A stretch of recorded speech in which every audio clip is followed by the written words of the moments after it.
आज का जो है हमारा क्वेश्चन है प्रश्न नंबर 18, जिसमें हमें गिवन है कि 45 सेमी गुना 24 सेमी की टीन की आयताकार चादर के कोनों पर वर्गाकार आकृति हमें काटनी है। कि हमारे पास कोई एक आयताकार चादर है, यानी उस पर, और उसकी लंबाई और चौड़ाई हमें दे रखी है। लंबाई जो है 45 सेमी है और चौड़ाई 24 सेमी है। उसके कोनों पे हमें वर्ग काटना है। क्या काटना है? वर्ग काटना है, और फिर उससे ढक्कन रहित संदूक बनाना है। और हमें यह बोला गया काटे जाने वाले वर्ग की भुजा कितनी होगी जिससे संदूक का आयतन उच्चतम रहे। तो चलिए, काफी सिंपल ऐसा क्वेश्चन हम लोग ऑलरेडी पहले बना चुके हैं, फिर से इसको सोल्व कर लेते हैं। तो सब लोग मेरे साथ साथ सबसे पहले डायग्राम बना लें आप लोग। हल 18 नंबर। तो चलिए, एक आयताकार संदूक जो है वो हम बना लेते हैं यहां।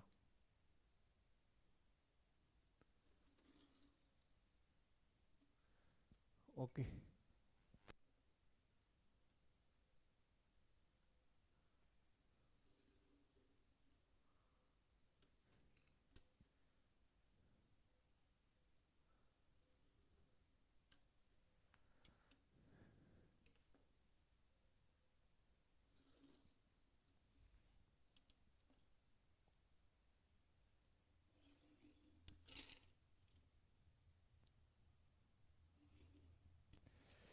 ये हमारा आयताकार संदूक है, ठीक है। इसके कोनों पर जिसकी लंबाई, क्या लंबाई जो है 45 सेमी है। ये जो डिस्टेंस है ये आपका 45 सेंटीमीटर है। और ये वाली जो डिस्टेंस है, चौड़ाई, ये आपको बोला गया है प्यारे बच्चों 24 सेमी। ये आपका 24 सेंटीमीटर है।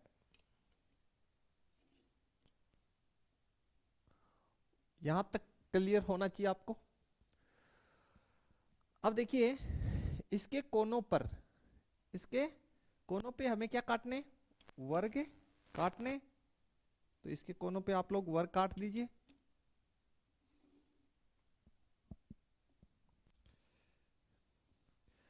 इन चारों कोनों पे आपको एक एक वर्ग काटना है। वर्ग काटने का मतलब इसमें से वर्गाकार आकृतियां आपको हटानी है। तो चलिए हटा लेते हैं। चारों कोनों में से 4 वर्ग जो है आप हटा लीजिए।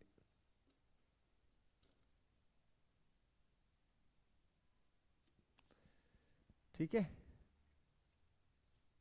तो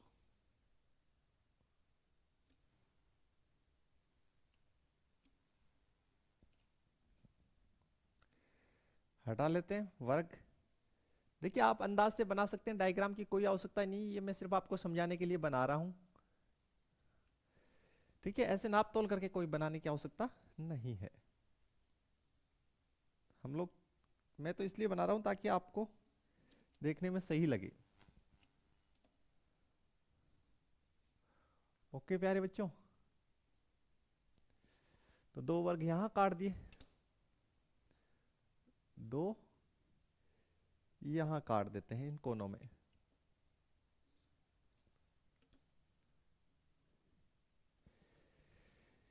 ये 4 वर्ग हम लोगों ने इसके कोनों में काट दिए। ठीक है, अब जो वर्ग काट रहे हैं वो किसी न किसी माप का काटेंगे। तो यहां लिखना पड़ेगा माना काटे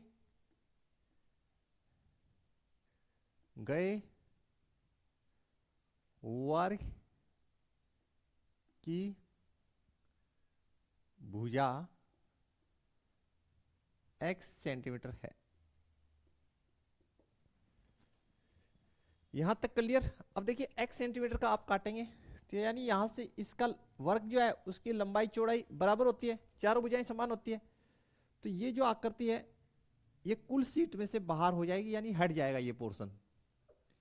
ये पोर्शन आपका हट गया। ओके, ये पोर्शन हट चुका है, काटने का मतलब उसको अलग कर दिया है। अब ये जो भाग है आपका, यही तो फोल्ड होके ऐसे होगा, ठीक है, और यहां से ये भाग फोल्ड होके ऐसे हो जाएगा, ये भाग ऐसे और ये वाला इस तरीके से, तो एक नया टिन बन जाएगा।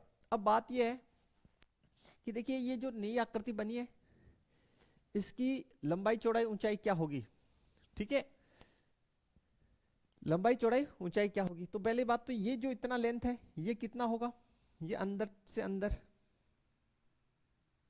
ये कितना बचा, ये टोटल कितना था 45, उसमें से x इधर से निकाला, x इधर से निकाला, तो 45 माइनस 2x सेंटीमीटर, ये आपके पास रिमेनिंग रह गया, ठीक है। ये कितना रिमेनिंग रहा, x इधर से निकल गया, x इधर से, तो ये रह गया आपके पास यहां से यहां, ये हो गया 24 माइनस 2x सेंटीमीटर, ठीक है। तो ये नया लंबाई बन गया, ये चौड़ाई। बात रही ऊंचाई की, तो देखिए ऊंचाई यही है, यही आपका ऊंचाई होगा, क्योंकि ये ऐसे जाके फोल्ड होगा, तो ये वाली जो है जब ऐसे फोल्ड होगी, या ये वाली भुजा जो ऐसे फोल्ड होगी, तो ये हाइट बन जाएगी, तो ऊंचाई जो है x, तो लिखिए नई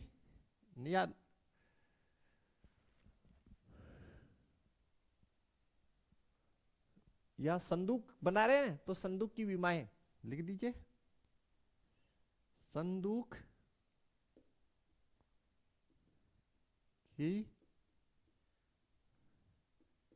विमाएं। सबसे पहले लंबाई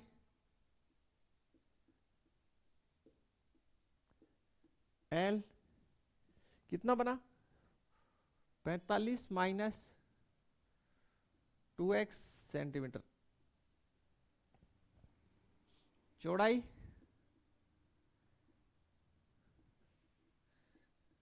ये कितना बना, देखिए यहां से 24 माइनस 2x,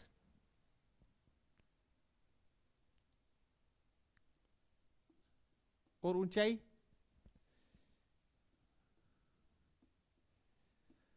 यानी हाइट कितनी बन गई x सेंटीमीटर।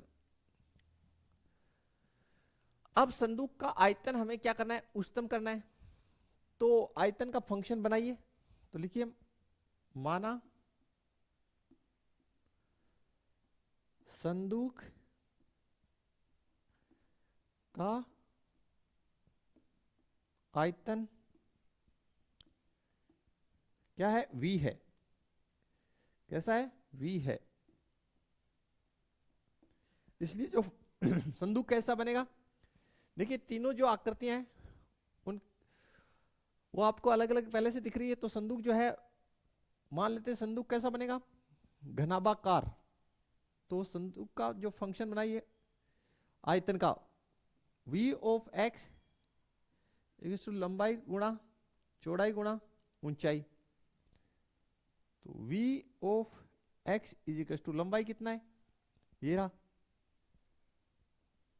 45 माइनस 2x, चौड़ाई कितना है 24 माइनस 2x,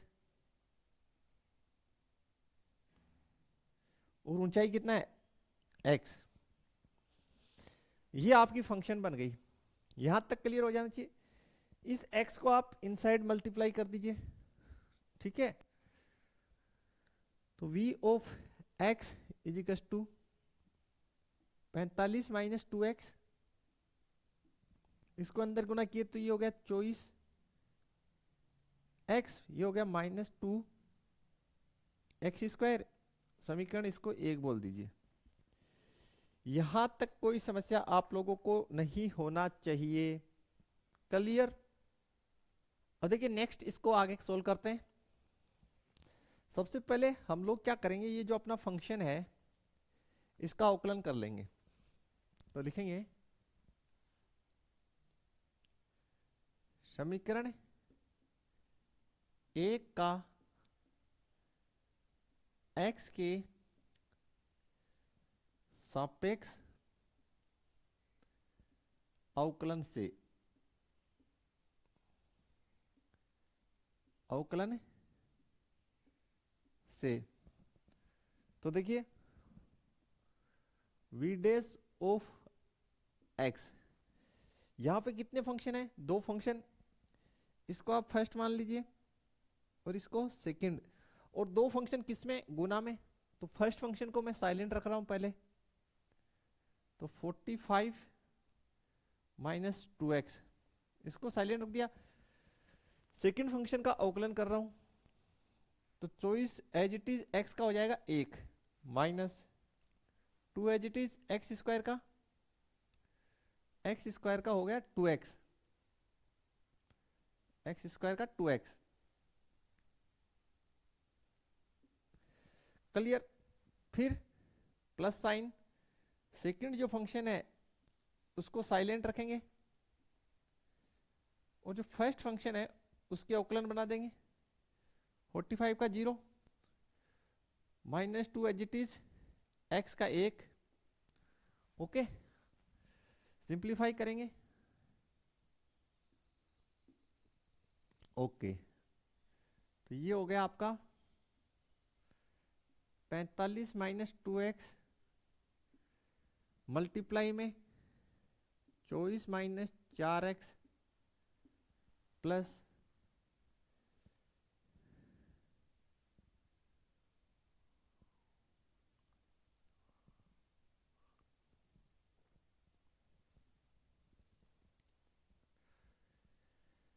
देखिए इसको आगे करते हैं सोल्व,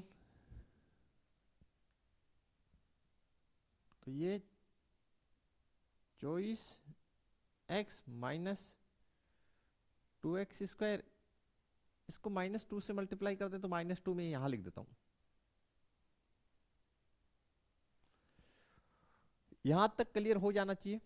दो फंक्शन गुना में थे तो फर्स्ट फंक्शन इसको हम लोगों ने साइलेंट रख लिया, इसका अवकलन बनाया तो चॉइस कांस्टेंट है एज इट इज एक्स की 1, फिर दो as it is x square का 2x, फिर चॉइस माइनस 2x स्क्वायर को कांस्टेंट की तरह इस्तेमाल किया, फिर इसका अवकलन बनाया तो इसका 0, इसका -2। यहां तक आप लोगों को कोई समस्या नहीं होना चाहिए, बता दीजिए। अब आगे इसको सोल्व कीजिए स्टूडेंट, तो देखिए v dash x is equal to 45 को चॉइस से गुना कर दीजिए, 45 को 24 से मल्टीप्लाई कर लीजिए, 5 चौक 20 का 0, हासिल 2, 16 2 18, 45 दूनी 90, 1080, कितना, ठीक है, ओके, तो 1080 यानी 45 को 24 से गुना किया, अब 45 को 4 से, तो 45 दूनी 90, 180 x, अब 24 को और -2x को, तो ये हो गया माइनस का 24 दूनी 48x, इसको और इसको माइनस माइनस प्लस 4 दूनी 8 एक्स स्क्वायर, इसको अंदर करेंगे तो माइनस 24 दूनी 48x प्लस 4 एक्स स्क्वायर, ठीक है। V dash of x is equal to, देखिए 8x स्क्वायर 4x स्क्वायर, ये हो गया आपका 12 एक्स स्क्वायर सबसे पहले, फिर देखिए x के पद, तो 180 48 और 48, तो 180 तो ये 48 48, 16 का 6 हासिल 1, ये 8 हो गया, ये 8 8 16 127 7 हासिल 1, 876 माइनस का 876 एक्स और प्लस का 1080, ये आपका एक द्विघात समीकरण बन गया। बताइए इसमें कोई दिक्कत है तो बता दीजिए।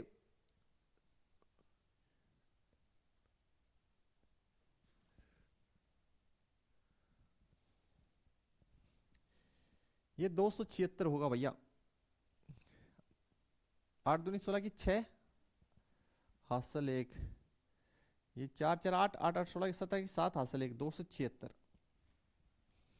876 नहीं, ठीक है भाई।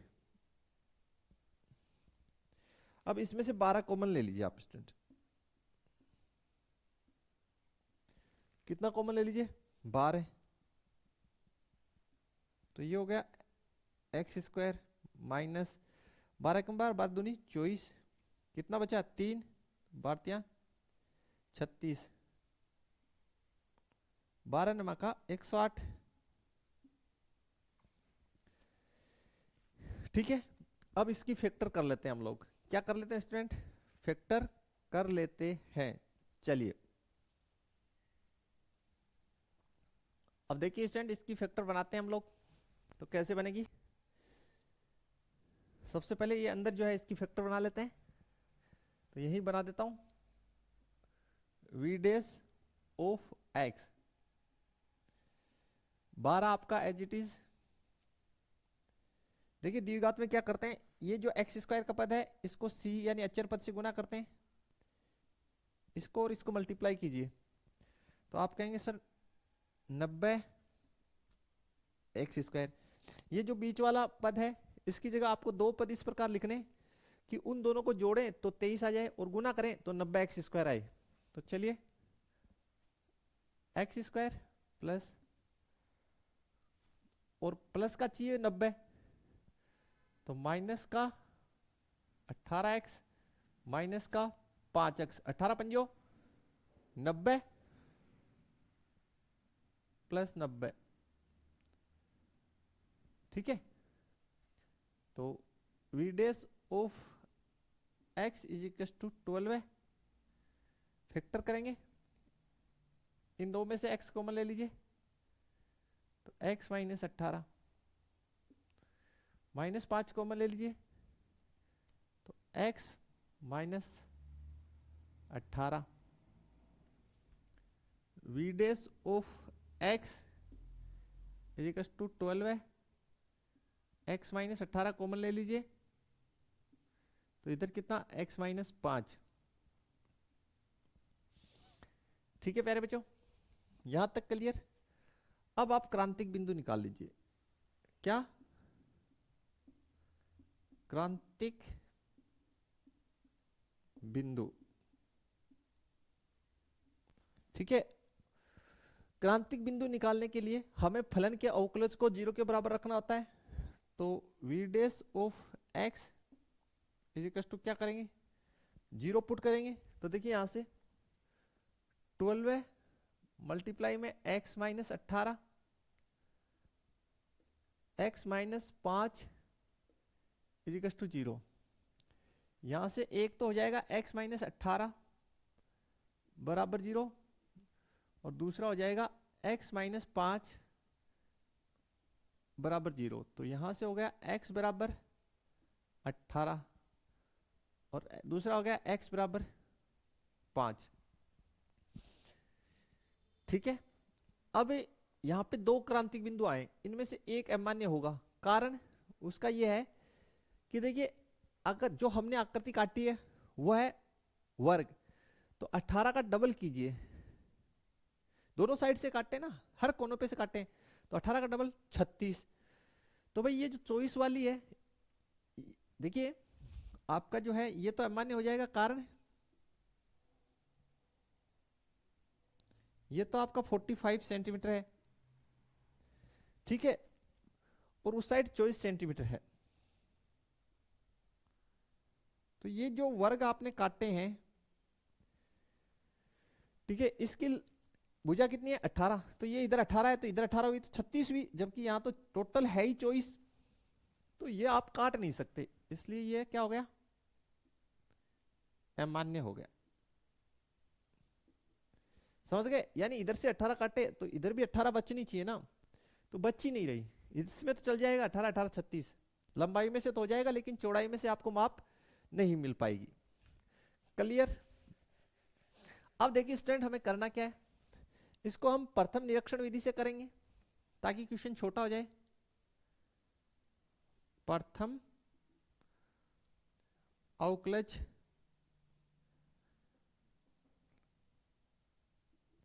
परीक्षण से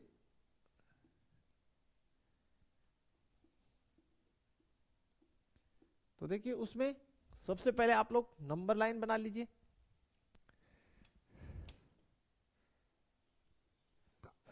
नंबर लाइन पे आपका ये पॉइंट डाल दीजिए। इस साइड तो देखिए आपका इंफिनिटी होगा। वैसे यहां पे कितना, तो x है क्या, भुजा है, यानी एक माप है, लंबाई है, चौड़ाई है, भुजाई तो है, तो वो कभी भी नेगेटिव नहीं होगी। तो सीधी सी बात पड़ी, यहाँ पे जीरो नहीं होगा और जीरो से बड़ा वैल्यू होगा, तो यहाँ पे जीरो डाल दीजिए। तो अब इन दोनों अंतरालों में आप चिन्ह चेक कीजिए इसका। तो 0 से 5 का कोई भी मान फलन के अवकलज में डालिए, फलन के अवकलज में। तो जैसे 0 से 5 के बीच का 1, तो यहाँ 1 डाला तो ये नेगेटिव रिजल्ट देगा, और ये भी कैसा देगा, नेगेटिव। तो इस साइड मान कैसा है, नेगेटिव आ रहा है। इस साइड देखिए, ठीक है,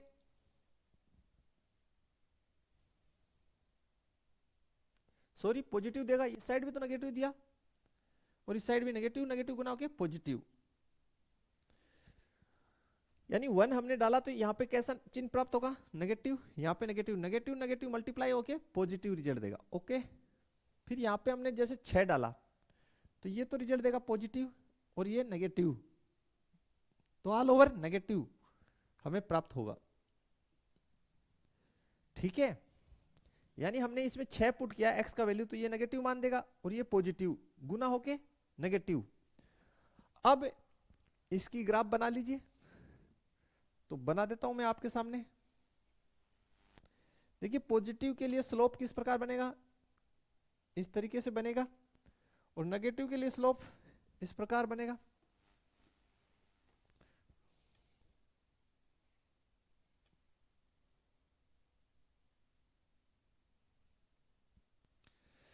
ठीक है प्यारे बच्चों, चलिए जमा के बना देते हैं।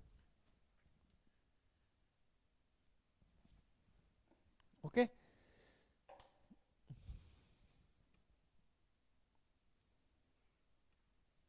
तो ये जो आपका बिंदु मिला यहां, ये x बराबर 5 है, तो ये उच्चतम बिंदु है। कैसा है, उच्चतम बिंदु है।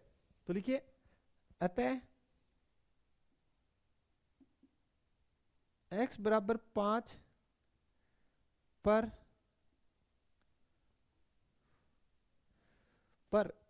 संदूक का आयतन उच्चतम होगा, पर संदूक का आयतन उच्चतम होगा, संदूक का आयतन उच्चतम होगा।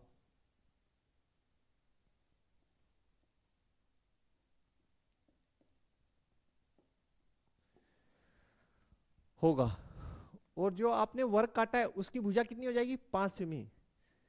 इसलिए वर्ग की भुजा x बराबर 5 सेमी होगी। ठीक है, जो वर्ग आप लोगों ने काटा है उसकी भुजा कितनी होगी, 5 सेंटीमीटर।